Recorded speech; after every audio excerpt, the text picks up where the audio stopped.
Hello. അപ്പോൾ നമുക്ക് രാഷ്ട്രീയത്തിലും ജീവിതത്തിലൊക്കെ ഒരുപോലെ ഉപയോഗകരമാകുന്നൊരു കാര്യമാണ് ഈ പാറ്റേൺ റെക്കഗ്നിഷൻ എന്ന് പറയും. അപ്പോൾ ഈ പാറ്റേൺ റെക്കഗ്നിഷനെ കുറിച്ച് കുറച്ച് സംസാരിക്കാനാണ് ഞാനിന്ന് വന്നിട്ടുള്ളത്. ഈ പാറ്റേൺ റെക്കഗ്നിഷൻ എന്ന് പറഞ്ഞ കാര്യം നിങ്ങൾ കേട്ടിട്ടുണ്ടാവും. സിമ്പിളായിട്ട് പറഞ്ഞു കഴിഞ്ഞാൽ പാറ്റേൺ എന്ന് പറഞ്ഞാൽ എന്താണ്? തുടർച്ചയായിട്ട് തുടർന്ന് സംഭവിക്കുന്ന ഒരു റിപ്പീറ്റഡ് ആയിട്ട് സംഭവിക്കുന്ന ഒരു കാര്യം. ആ കാര്യം നമുക്ക് രാഷ്ട്രീയത്തിൽ മാത്രമല്ല, നമ്മുടെ ദൈനംദിന ജീവിതത്തിൽ തന്നെ നമുക്ക് അത് മനസ്സിലാക്കാൻ പറ്റും. അതിൽ ഒരു പ്രധാനപ്പെട്ട കാര്യം എന്താണെന്ന് വെച്ച് കഴിഞ്ഞാൽ, ചില ആൾക്കാർക്ക് ഇത് സ്വയമേ മനസ്സിലാക്കാനുള്ള കഴിവുണ്ടാവും. ചില ആൾക്കാർക്ക് അത് അങ്ങനെ ആ കഴിവ് അവർ പ്രകടിപ്പിക്കുമ്പോഴാണ് നമ്മൾ അവർക്ക് സിക്സ്ത് സെൻസ് അല്ലെങ്കിൽ ഇൻറ്റ്യൂഷൻ എന്നൊക്കെ പറയുന്നത്. കണ്ടിട്ടില്ലേ? ചില ആൾക്കാർ പറയും, എനിക്ക് അവനെ കണ്ടപ്പോഴേ ഇത് തോന്നി, അല്ലെങ്കിൽ ഒരു പ്രത്യേക സംഭവത്തിൽ ഇത് തന്നെ സംഭവിക്കും എന്നെനിക്കറിയായിരുന്നു എന്ന ആൾക്കാർ പറയില്ലേ. അപ്പോൾ അതൊരു മാജിക്കൽ ആയിട്ടുള്ളൊരു കഴിവോ ഒരു സൂപ്പർ നാച്ചുറൽ കഴിവോ ഒന്നുമല്ല. അത് ആക്ച്വലി സംഭവിക്കുന്നത് അവരുടെ ബ്രെയിനിൽ ലോജിക്കലായിട്ടുള്ള കുറച്ച് കാര്യങ്ങൾ കണക്ട് ചെയ്തിട്ട് ഈ കാര്യങ്ങൾ കാരണം ഇന്നതായിരിക്കും സംഭവിക്കാൻ പോകുന്നത്, അല്ലെങ്കിൽ ഈ കാര്യങ്ങൾ സംഭവിച്ചതിൻ്റെ കാരണം ഇതാണ് എന്ന് ഡെഡ്യൂസ് ചെയ്യാനുള്ള, ലോജിക്കലി കൊണ്ടുവരാനുള്ള ഒരു കഴിവ് അവരുടെ ഉള്ളിൽ ഇന്നേറ്റ് ആയിട്ട് അവരുടെ ഉള്ളിൽ സ്വമേധയാ കഴിവുള്ളതുകൊണ്ടാണ്, സ്വതവേ ആ കഴിവുള്ളതുകൊണ്ടാണ്. അപ്പോൾ ഈ കഴിവ് രാഷ്ട്രീയത്തിൽ ഒരാളെ ജഡ്ജ് ചെയ്യാനും, രാഷ്ട്രീയത്തിൽ മാത്രമല്ല, ഇപ്പം നിങ്ങളൊരു ബിസിനസ് പേഴ്സണാണ്, നിങ്ങളൊരു പ്രൊഫഷണലാണ്, എന്ത് തരത്തിലുള്ള കാര്യത്തിൽ നിങ്ങൾക്ക് ഒരാളെ ജഡ്ജ് ചെയ്യാനും വളരെയധികം ഉപകാരപ്പെടുന്ന ഒരു സംഭവമാണ്.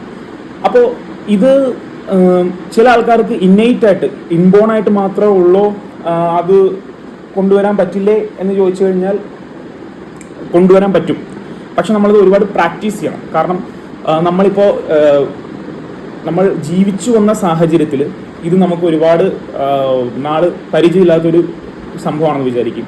അങ്ങനെയാണെങ്കിൽ നമ്മൾ ഒരുപാട് സാഹചര്യങ്ങളിലൂടെ ഒരുപാട് മനുഷ്യരുടെ ഇടയിലൂടെയും ഇത് നമ്മൾ പതുക്കെ പ്രാക്ടീസ് ചെയ്ത് മാത്രമേ നമ്മുടെ ബ്രെയിനിനെ നമുക്ക് ആ ഒരു കാര്യത്തിലോട്ട് കൊണ്ടുവരാൻ പറ്റും.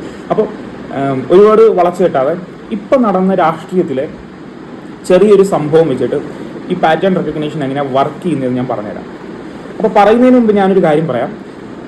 ചിലപ്പോൾ ഞാൻ ഈ പറയാൻ പോകുന്ന കാര്യങ്ങൾ കുറച്ച് പൊളിറ്റിക്കലി ഇൻകറക്റ്റായിട്ട് തോന്നുന്നവരുണ്ടാവും, കുറച്ച് കാട് കടന്ന് ചിന്തിക്കുന്ന പോലെ ഉണ്ടാവും, അതും അല്ലെങ്കിൽ നിങ്ങൾക്ക് ഇഷ്ടപ്പെടാത്തൊരു കാര്യമായിരിക്കും. വാട്ട് എവർ ഇറ്റ് ഈസ്, ഞാൻ പറയാൻ പോകുന്നത് ഈ ഒരു സംഭവത്തിനെ കുറിച്ച് ഞാൻ നടത്താൻ പോകുന്ന ലോജിക്കൽ ഡിഡക്ഷൻ അല്ലെങ്കിൽ പാറ്റേൺ റെക്കഗ്നീഷൻ എങ്ങനെ വർക്ക് ചെയ്യുന്നു എന്നതിനെക്കുറിച്ചുള്ള ഒരു ഇഴകീറി പരിശോധന ഈ സംഭവത്തെക്കുറിച്ചുള്ളൊരു 100% എൻ്റെ ജഡ്ജിമെൻ്റ് അല്ല. എൻ്റെ ജഡ്ജിമെൻറ്റ് തെറ്റായിരിക്കും. ഞാനിപ്പോൾ തള്ളുന്നതല്ല. എൻ്റെ ജീവിതത്തിൽ ഞാൻ ഈ പാറ്റേൺ റെക്കഗ്നീഷൻ നടത്തി ഒരു 80% കാര്യങ്ങളും കറക്റ്റായിട്ട് വന്നിട്ടുണ്ട്. 80 90% കാര്യങ്ങളും കറക്റ്റായിട്ട് വന്നിട്ടുണ്ട്. പലതരത്തിലുള്ള പ്രശ്നങ്ങളിൽ നിന്നും കുഴികളിൽ നിന്നും ഡബിൾ ഇൻറ്റൻഷൻസ് ഉള്ള ആൾക്കാരിൽ നിന്നും രക്ഷപ്പെടാനായിട്ട് എനിക്ക് പാറ്റേൺ റെക്കഗ്നീഷൻ എൻ്റെ പ്രൊഫഷണൽ ആൻഡ് പേഴ്സണൽ ലൈഫിൽ എന്നെ സഹായിച്ചിട്ടുണ്ട്. അപ്പോൾ ഞാൻ പറയാൻ പോകുന്നത്, ചിലപ്പോൾ ഞാൻ പറയാൻ പോകുന്ന കാര്യങ്ങൾ പൊളിറ്റിക്കലി ഇൻകറക്റ്റ് ആയിട്ടോ രാഷ്ട്രീയത്തിൽ ഭയങ്കര ബുൾഷിറ്റായിട്ടോ നിങ്ങൾക്ക് തോന്നിയേക്കാം. ഐ ഡോണ്ട് കെയർ, ബിക്കോസ് ഈ സ്പേസ് എന്ന് വെച്ച് കഴിഞ്ഞാൽ ഞാൻ ജസ്റ്റ് എൻ്റെ കാര്യങ്ങൾ എന്താണെങ്കിലും വെട്ടിത്തുറന്ന് പറയാനുള്ളൊരു ഇടമായിട്ടാണ്. ഞാൻ ഇതിനകത്ത് എത്ര പേര് കാണാൻ വരുന്നുണ്ടോ വരുന്നില്ല എന്നൊന്നും ഞാൻ മൈൻഡ് ചെയ്യുന്നില്ല. 3 പേരാണെങ്കിൽ 3 പേരൊക്കെ അവരോട് സംവദിക്കുന്നു എന്നേ ഉള്ളൂ. അപ്പോൾ ഞാൻ പറഞ്ഞു വന്നത്, നമ്മൾ ഈ അടുത്ത് CJPയുടെ ഒരു പ്രൊട്ടസ്റ്റ് കണ്ടായിരുന്നു അല്ലേ? ആ പ്രൊട്ടസ്റ്റിൽ മുംബൈയിൽ ഒരു പോലീസ് വണ്ടി ഇങ്ങനെ തടഞ്ഞു നിർത്തുന്ന യുവതിയെ നമ്മൾ കണ്ടു. ഇവരുടെ പേര് റിയ അഹിർ എന്നാണ്. ഇവർ ഓൾ ഇന്ത്യ ലെവലിൽ ഭയങ്കര ഫേമസ് ഒക്കെ ആയി. അപ്പം ഞാൻ ചോദിക്കുന്ന ചോദ്യം, ഇതേ പ്രൊട്ടസ്റ്റിൽ AISA ഐസ എന്ന് പറഞ്ഞ സ്റ്റുഡൻറ് സംഘടനയുടെ, വിദ്യാർത്ഥി സംഘടനയുടെ പ്രതിനിധിയായിട്ടുള്ള, മേ ബി റിയ അഹിറിനേക്കാൾ കൂടുതൽ സംസാരിച്ചിട്ടുള്ള, ഈ റിയ അഹിറിനേക്കാൾ കൂടുതൽ ഈ പ്രശ്നത്തെക്കുറിച്ച് പറഞ്ഞിട്ടുള്ള നേഹ ബോറ എന്നുള്ള വിദ്യാർത്ഥി ഉണ്ട്. എനിക്ക് രാഷ്ട്രീയപരമായിട്ട് അവരോട് യോജിപ്പൊന്നുമില്ല. ഞാൻ നിങ്ങളോട് തുറന്ന് പറയാം, രാഷ്ട്രീയപരമായിട്ട് ഞാൻ കമ്മ്യൂണിസ്റ്റ് അല്ല, കമ്മ്യൂണിസത്തിനെതിരാണ് ഞാൻ. അതിന് എനിക്ക് വ്യക്തമായിട്ടുള്ള എൻ്റെ ഫിലോസഫിക്കലായിട്ടുള്ള കാര്യങ്ങളുണ്ട്, അത് ഞാൻ പിന്നെ പറയാം. പക്ഷെ എന്നിരുന്നാലും അവർ ഈ സമരത്തിനെ കുറിച്ച് പറഞ്ഞ കാര്യങ്ങളിലും അവർ ഇതിനകത്ത് ഇടപെട്ട രീതിയിലും ഈ റിയ അഹിർ എന്ന് പറഞ്ഞ പെൺകുട്ടിയേക്കാൾ കൂടുതൽ ഇൻവോൾവ്മെൻ്റ് ഉണ്ട്. പക്ഷെ നമ്മുടെ കൂടെയുള്ള ആൾക്കാരിൽ ഏറ്റവും കൂടുതൽ ആൾക്കാർ ഷെയർ ചെയ്ത് കണ്ടിട്ടുള്ള ഏതാ? വിമൻ പവർ, സ്ത്രീകളുടെ ശാക്തീകരണം, അയ്യോ ഞങ്ങൾ എന്താ who told women are not strong എന്ന് പറഞ്ഞിട്ട് ഇവർ വന്നിട്ട് ഈ പോലീസ് വണ്ടിക്ക് മുമ്പിൽ ഇങ്ങനെ പിടിച്ചു നിൽക്കുന്ന സാധനമാണ് നമ്മൾ മുഴുവൻ കണ്ടിട്ടുള്ളത്. അതൊക്കെ നമുക്കറിയാം, നമ്മുടെ നാട്ടിൽ കാര്യം വർത്തമാനം പറയുന്നതിനേക്കാൾ കൂടുതൽ ഇങ്ങനെ ഫോട്ടോ ഇട്ട് പെർഫോമേറ്റീവായിട്ട് സെൻസേഷണലിസം കാണിക്കുന്ന ആൾക്കാരായിരിക്കും എപ്പോഴും കൂടുതൽ ശ്രദ്ധ ആകർഷിക്കുക. ഇതിലെവിടെയാണ് പാറ്റേൺ റെക്കഗ്നിഷൻ വരുന്നത് നിങ്ങൾ ചോദിക്കുമ്പോഴാണ് നമുക്ക് ആ ഫോട്ടോ ഒന്ന് ശ്രദ്ധിക്കേണ്ടത്. പിന്നെയും പറയുന്നു, ഡിസ്ക്ലൈമർ പറയുന്നു, പാറ്റേൺ റെക്കഗ്നിഷനെ കുറിച്ച് എക്സാമ്പിൾ പറയാനായിട്ടാണ് ഈ ഒരു സംഭവം എടുത്തിരിക്കുന്നത്. ഈ സംഭവമല്ല നമ്മുടെ സെൻട്രൽ ഇത്. അതുപോലെ തന്നെ ഇതിൽ നിന്ന് നമ്മൾ കണ്ടെത്തുന്ന എന്താണ് ജഡ്ജ്മെന്റോ അല്ലെങ്കിൽ ഇവരങ്ങനെയാണെന്ന് പറയുന്നതൊക്കെ വെറും സ്പെക്കുലേഷൻ മാത്രമാണ്.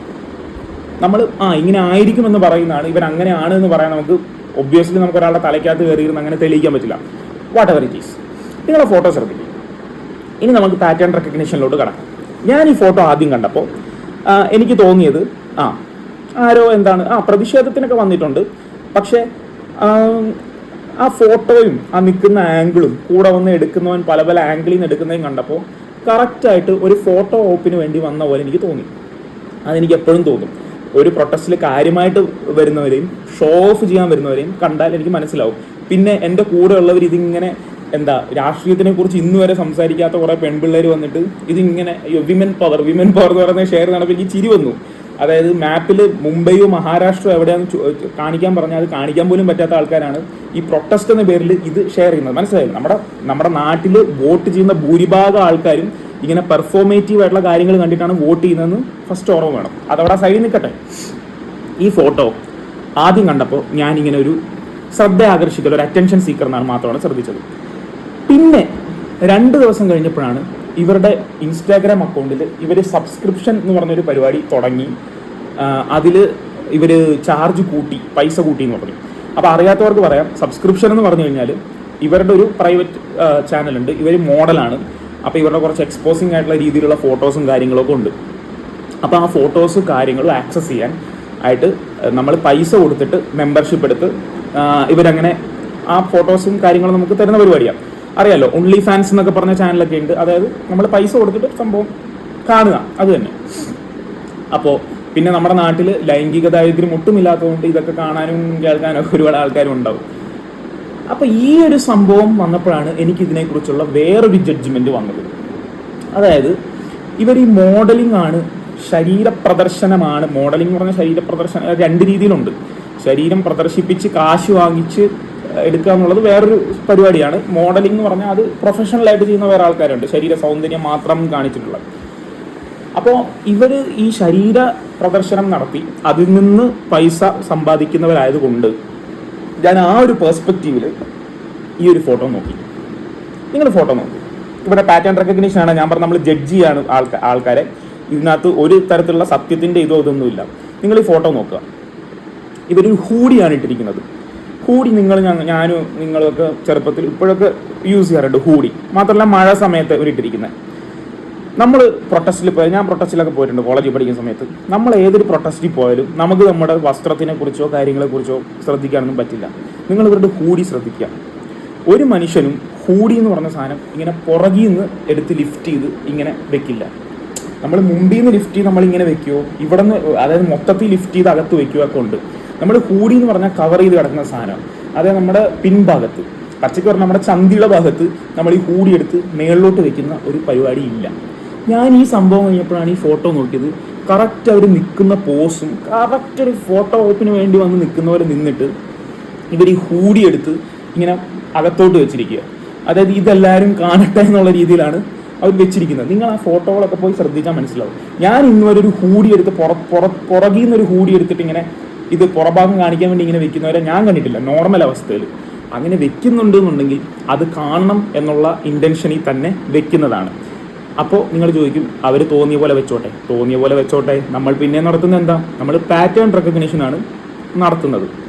ഓക്കെ, അതുകൊണ്ട് ഞാൻ പറഞ്ഞല്ലോ, ഇടയ്ക്കിടയ്ക്ക് പറയുന്ന ചില ആൾക്കാർക്ക് ഇത് എത്ര പറഞ്ഞാലും തലയിൽ കയറില്ല. ഇതൊക്കെ കണ്ടിട്ട് പിന്നെയും വന്ന് നമ്മളോട് കമന്റ് ഇടുക അല്ലെങ്കിൽ ചോദിക്കുകയോ ചെയ്യും. അവരുടെ വസ്ത്ര സ്വാതന്ത്ര്യം അല്ലാതെ അവർ തോന്നും. ആയിക്കോട്ടെ, വസ്ത്ര സ്വാതന്ത്ര്യത്തിനെ കുറിച്ചല്ല നമ്മളിവിടെ പറയുന്നത്. നമ്മൾ കംപ്ലീറ്റ്ലി അവരുടെ ഒരു ക്യാരക്ടർ പ്രൊഫൈലിംഗ് നടത്തുകയാണ്. ഓക്കെ, അപ്പോൾ ഒരു ഭാഗത്ത് ഇവർ ഈ ഡ്രസ്സ് ഇങ്ങനെ ധരിക്കുന്നു എന്നുള്ളൊരു പരിപാടി, ഇപ്പുറത്തെ ഭാഗത്ത് ഈ പ്രൊട്ടസ്റ്റ് കഴിഞ്ഞ ഉടനെ ഇവരുടെ മോഡലിങ്ങിൻ്റെ സാധനം ഷൂട്ടപ്പ് ചെയ്യുക. അപ്പോൾ ഇതിൽ പാറ്റേൺ റെക്കഗ്നിഷൻ എവിടെ വരുന്നത്? നാളെ ഇവർ രാഷ്ട്രീയത്തിലൂടെ ഇറങ്ങുമ്പോൾ നമ്മൾ ഇവരെ എങ്ങനെ ജഡ്ജ് ചെയ്യണം? ഇവർ ഏത് രാഷ്ട്രീയ പാർട്ടി വന്നാലും, ഇനി കോൺഗ്രസ് വന്നാലോ BJP വന്നാലോ AP വന്നാലോ ശിവസേന വന്നാലോ, ഇപ്പോൾ ശിവസേന അവർക്ക് മറ്റേ പട്ടുമുളയൊക്കെ കൊടുക്കുന്നുണ്ട്, അതുകൊണ്ടാണ് ഞാൻ പറഞ്ഞത്. അത് കണ്ടപ്പോൾ എനിക്ക് വീഡിയോ ഇടാൻ തോന്നിയത്. രാഷ്ട്രീയത്തിൽ വന്നാലോ നമ്മളിവരെ എങ്ങനെ ജഡ്ജ് ചെയ്യണം? പറയാനായിട്ട് വലുത് രാഷ്ട്രീയമൊന്നും ഇല്ലാതെ ഒരു പ്രൊട്ടസ്റ്റ് വന്നപ്പോൾ ആ പ്രൊട്ടസ്റ്റിൻ്റെ പേരിൽ സ്വന്തം കാര്യങ്ങൾ മാർക്കറ്റ് ചെയ്യാൻ വേണ്ടി വന്നൊരു വ്യക്തിയാണ്. അങ്ങനത്തെ ഒരു വ്യക്തി നാളെ ഏത് പ്രൊട്ടസ്റ്റിനെ കുറിച്ച് പറഞ്ഞാലോ, നാളെ എന്ത് കാര്യം പറഞ്ഞാലോ, ഇവർ നാളെ മാധ്യമത്തിൻ്റെ മുമ്പിൽ വന്ന് പറയുന്ന ഓരോ കാര്യവും പെർഫോമേറ്റീവ് ആയിരിക്കും എന്നുള്ള കാര്യം ഞാനൊരു വ്യക്തി എന്നുള്ള രീതിയിൽ വിശ്വസിക്കും. ചിലപ്പോൾ അങ്ങനെ ആയിരിക്കില്ല അവർ, പക്ഷെ എനിക്ക് എൻ്റെ കോൺഷ്യസിനെയും എൻ്റെ ലോജിക്കലായിട്ടുള്ള ഡിഡക്ഷൻസിനെയും വിശ്വസിച്ചല്ലേ പറ്റുള്ളൂ. ഈ ഒരു സംഭവം വെച്ചിട്ട് എനിക്ക് പാറ്റേൺ റെക്കഗ്നിഷൻ ചെയ്യാൻ പറ്റും. ഇവർ അടുത്ത പാറ്റേണിലും ഇവർ ചെയ്യാൻ പോകുന്നത് ഇത് തന്നെയായിരിക്കും. ഇവരൊരു പെർഫോമേറ്റീവ് ആളാണ്. ഇവർ പെർഫോമൻസ് കാണിച്ച് ആൾക്കാരെ പിടിക്കാൻ നിൽക്കുന്ന ആളാണ്. രാഷ്ട്രീയക്കാർ പെർഫോമൻസ് കാണിക്കും. പെർഫോമൻസ് അല്ല രാഷ്ട്രീയം എന്നൊന്നും ഞാൻ പറയുന്നില്ല. പക്ഷേ ഞാനിത് ഫ്രഷ് ആയിട്ടൊരു എക്സാമ്പിൾ വെച്ച് പറഞ്ഞതാണ്. ഇപ്പോൾ ഭയങ്കരമായിട്ട് നിൽക്കുന്ന രാഷ്ട്രീയ നേതാക്കന്മാർ, ഇപ്പോൾ രാഹുൽ ഗാന്ധി, നരേന്ദ്രമോദി, ഇവരുടെയൊക്കെ പഴയ കാര്യം പോയിട്ട് നമുക്ക് പെർഫോമേറ്റീവ് ആയിട്ടുള്ള കാര്യം എടുത്ത് ഇടയ്ക്ക് പരിശോധിച്ച് ശരിയാവത്തില്ല. ഇപ്പോൾ വന്ന ഈ എക്സാമ്പിളിൽ നിന്ന് നിങ്ങളൊരു 5 വർഷം കഴിഞ്ഞോ 10 വർഷം കഴിഞ്ഞോ വീഡിയോ ഒന്ന് നോക്കുക. ഇവർ രാഷ്ട്രീയത്തിലോട്ട് വരുമെന്ന് തന്നെ എൻ്റെ മൈൻഡ് പറയുന്നത്. ഇവർ മിക്കവാറും ശിവസേനയെ തന്നെ മത്സരിക്കുന്നതാണ് എൻ്റെ മൈൻഡ് പറയുന്നത്. അവരുടെ ഒരു പോക്ക് അങ്ങനെയാണ്. പക്ഷേ ആ പോക്കിൽ നിങ്ങൾ ശ്രദ്ധിച്ചാൽ മതി, ഇവർ ചെയ്യുന്ന എല്ലാം പെർഫോമേറ്റീവ് ആയിരിക്കും.